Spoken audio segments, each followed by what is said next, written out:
안녕하세요. 세상 속의 하나님 나라 말씀 김범성 목사입니다. 오늘도 함께 말씀을 통하여 주의 말씀을 묵상하고자 합니다. 오늘도 같은 본문 히브리서 22장 1절부터 2절 제가 본문을 읽고 시작하겠습니다. 이러므로 우리에게 구름같이 둘러싼 허다한 증인들이 있으니 모든 무거운 것과 의매이기 쉬운 죄를 벗어버리고 인내로써 우리 앞에 당한 경주를 하며 믿음의 주여 또 온전하게 하시는 이인 예수를 바라보자. 그는 그 앞에 있는 기쁨을 위하여 십자가를 참으사 부끄러움을 개의치 아니하시더니 하나님 보좌 우편에 앉으셨느니라. 아멘. 주님의 말씀입니다. 자, 계속해서 우리는 히브리서 12장을 보고 있습니다. 그리고 이 본문에서 마지막으로 한 가지 더 살펴보아야 될 것이 죄와 싸운다고 할 때 그럼 그 죄가 무엇인가 라는 그걸 한번 보고 싶습니다. 죄란 간단히 정리하면 해서는 안 되는 일을 인간이 하는 것을 의미할 겁니다.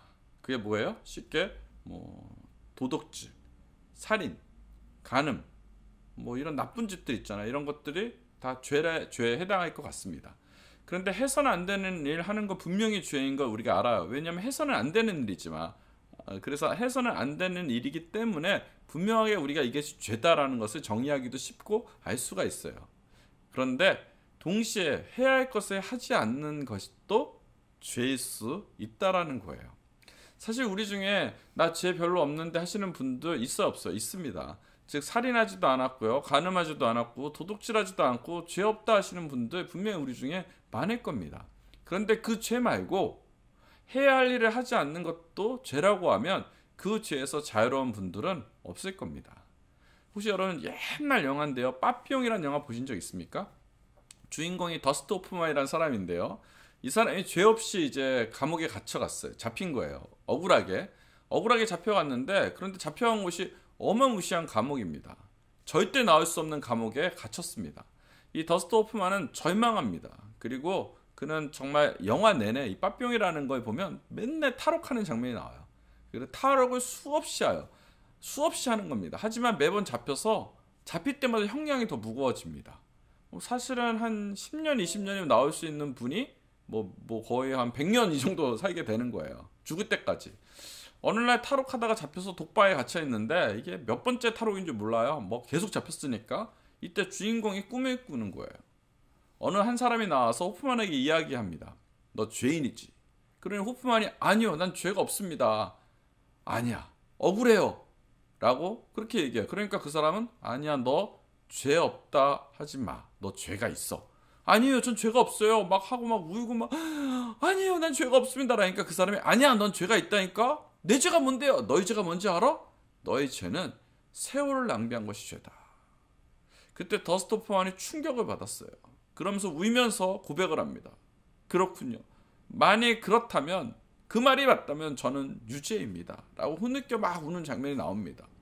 이 영화 정말 감동도 있고요, 어떤 내용도 안에 알차고요, 보면 인간의 어떤 내면적인 모습이 잘 그려져 있습니다. 정말 재미있어요. 저도 몇 번 봤나? 꽤 많이 봤어요.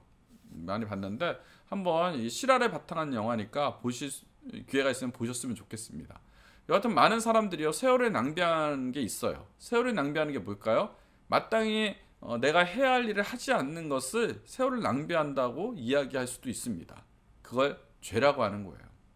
해야 할 일을 하지 않는 것, 잘못된 것을 죄라고 이야기하지 않고 침묵하는 것, 관계 때문에 죄를 덮어주는 것, 다단계 회사에서 돈 받으면 그 다단계 회사를 변호하던가 그들의 행위에 대해서 침묵하는 것, 그런 사람들이 많잖아요.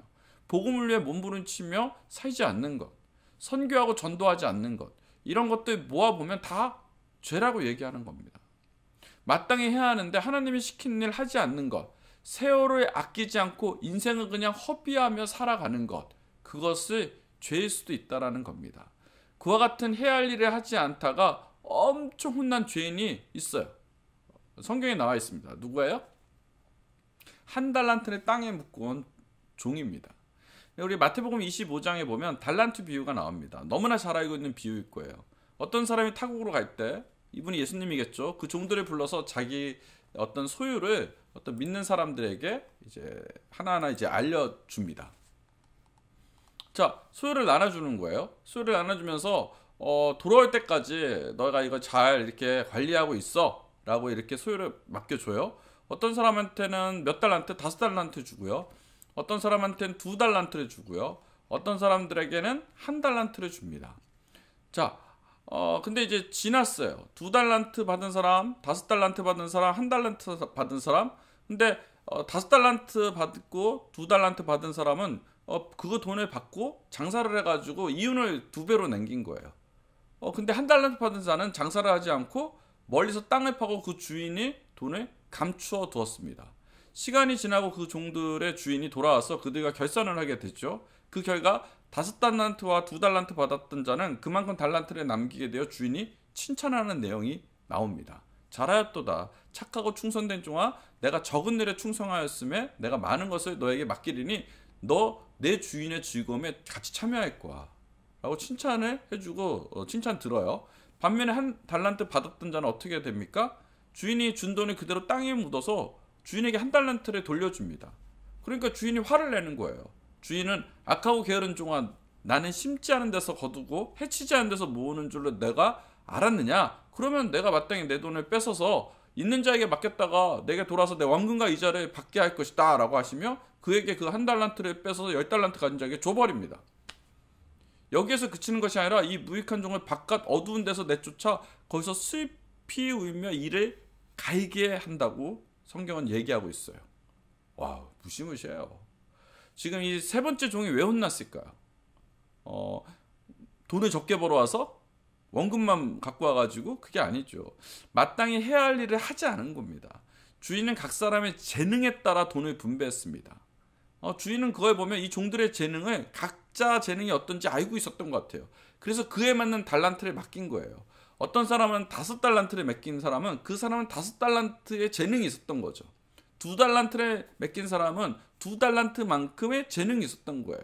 세 번째 종에게 1달란트를 주신 것은 그가 1달란트의 재능은 갖고 있다라는 거예요. 그것만큼 충분히 운영하여 나갈 수 있었기 때문에 1달란트 준 거예요. 그리고 주인이 화가 난 것은 어떤 이윤의 창출이 적고 적어서 그건 아닐 것 같아요. 만약에 그게 사실이라면 주인이 이윤 창출에 관심이 있었다고 한다면 2달란트 벌어온 사람과 5달란트 벌어온 사람을 동일하게 칭찬하지 않았을 것 같아요.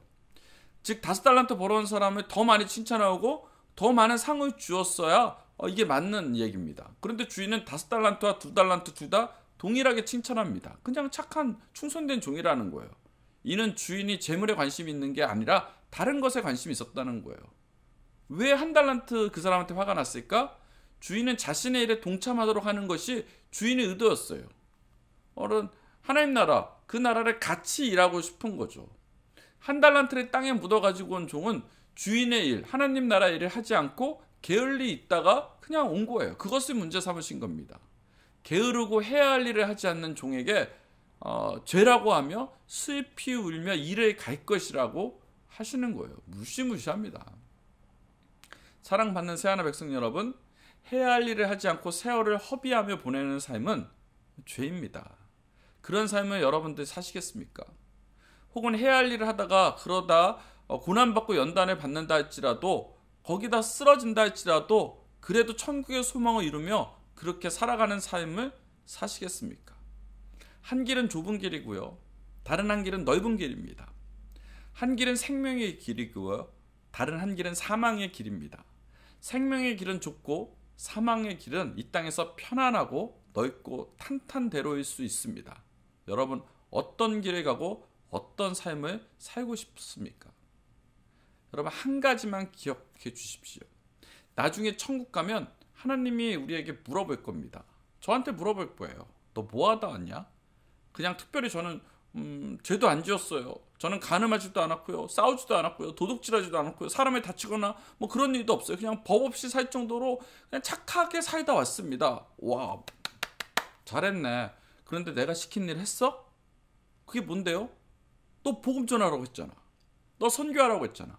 너 이 땅에 고아나 과부와 나그네를 너의 달란트로 돌보라고 했잖아. 너의 그 능력을 가지고 강도 만난 사람을 도우라고 했잖아. 침묵하지 말라고 했잖아. 세상의 불의에 대해서 외치라고 했잖아. 나 엄청 많이 시켰는데? 그래요? 나 못 들었는데?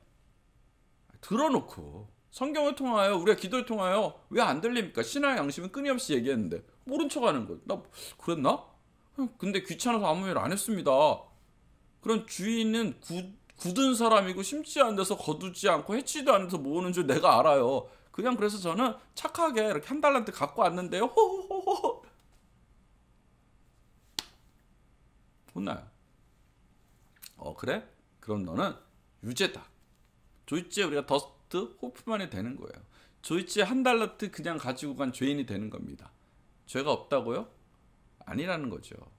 해야 할 일을 하다가 넘어지더라도 하나님이 맡겨준 달란트를 장사해도 잃어버린다 할지라도 하나님의 일에 동참했냐 안 했냐, 그게 중요한 것이니 모든 하나님의 일에 동참하여 주님께 칭찬을 받는 그런 사람들, 그런 저와 여러분들에게 주의 이름으로 축원합니다.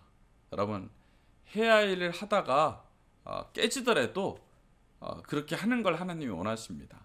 해야 할 일을 하지 않는 것, 거의 죄라고 하는 거예요. 해야 할 일이 뭔지 한 번 더 돌아보고 묵상해보며 주님이 우리에게 시키신 일을 찾아서 할 수 있는 사람들 되게 축복합니다. 기도하겠습니다.